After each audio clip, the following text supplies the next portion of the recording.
Hi, friends. I'm Carol, and I'm passionate about personal development and the idea of moving from wellness to the concept of wholeness. If you're a woman in mid-age and feel like you're in a rut or at a transition point in your life and don't know how to make the changes that you need to make, I share tips, strategies, and practices that will help you pivot to a happier, more meaningful, and balanced life. Today, we're focused on 3 ways to transform your morning. I'm always looking for ways to organize my life so that I can do the things that really matter to me. I recently saw a beautiful video by Sophie of Malama Life called A Life Reset That Will Transform You. And I started to think about the subtle ways that I could change how I live to build a greater happiness and free space so that I can explore and create what comes next. There are 3 practices that I found that worked for me, transformed my mornings, and I'd like to share them with you.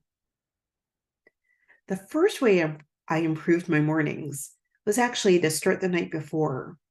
So I have a nighttime routine and I have a bedtime. When my child was young, we had a routine that consisted of the 3 Bs: bath, books, and bed. And I've reclaimed that, but with a twist so that it reflects this stage of my life. For me, my routine starts about an hour before bedtime. And I set a reminder for myself to wind down. And then I put my phone away. I silence the ever present beeps and chimes so that I can have a restful night. And I swap my high energy, high excitement entertainment for something more soothing and quiet. I'm into skincare, so I start my skincare routine. I tidy up my bedroom. I prepare my clothing for the next day. Only you can decide what is the right routine for your lifestyle. But try to stay away from anything overly stimulating or that exposes you to blue light. So choose books over electronic readers unless you can switch off that blue light. Maybe turn off the television, and of course, put away your phone for a bit. What I found is that by having a bedtime routine, it's easier for me to fall asleep and stay asleep and wake up refreshed in the morning. And I also feel good about the things that I've done for my body. In the comments, share your nighttime routine with the community. My second practice is my morning routine, which does not immediately include using my phone. Other than responding to my alarm, I don't open any apps for at least 30 minutes.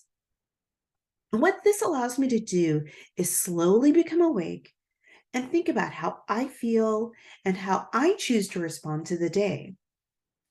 Now, some people like to journal, and we often hear that you should spend a few minutes each morning writing in your gratitude journal. Well, that doesn't work for me. So, as an alternative, I spend a few minutes thinking about the important people in my life. I think about my intentions for the day, and that's how I show my gratitude.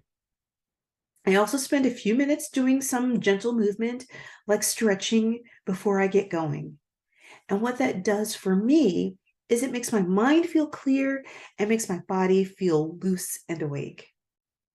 I encourage you to find the best morning routine for yourself that doesn't require you immediately plugging into the world and becoming barraged with the stimulation that poisons us with stress hormones, so we can start our day agitated instead of clear, calm, and confident. So before we get to the third practice, I'd like to invite you to like, subscribe, and share this video with someone you know. It will really help my channel. My third practice is to hydrate the body. Now, when we sleep, we can lose as much as 1.5 pounds of water through breathing and perspiration, and more if you're experiencing night sweats or other physical changes or challenges. So each morning, I drink water before eating. Most mornings, I just have a few ounces of water to get me started, usually with the juice of half a lemon.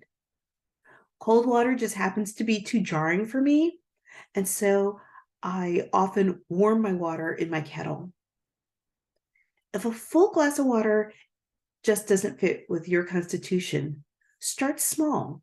Just have it 1 or 2 ounces and then build up to what feels right for you. Now, yes, coffee and tea count if that's your thing. Maybe you prefer a protein shake or some other healthy drink in the morning. But the point is to hydrate your body so that you feel less fatigued, more alert, and replenish what you've lost through the night.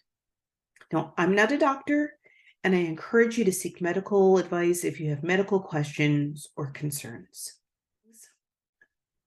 So we can transform our mornings by having a regular bedtime and nighttime routine, having a soft and easy morning routine without our phones, and by hydrating our bodies before we face the world. And by adopting these practices, I hope you'll feel the transformation that I felt. I know making changes and committing to those changes can be very difficult. So I've got some help for you. See the link in the description for a free habit tracker to help you plan your transformation and to track your progress. So, dear friends, if you're looking for a smooth way to transition into this next phase of your life, let's do it together. Subscribe to my channel, Pivot to Wholeness, and I'll see you next time.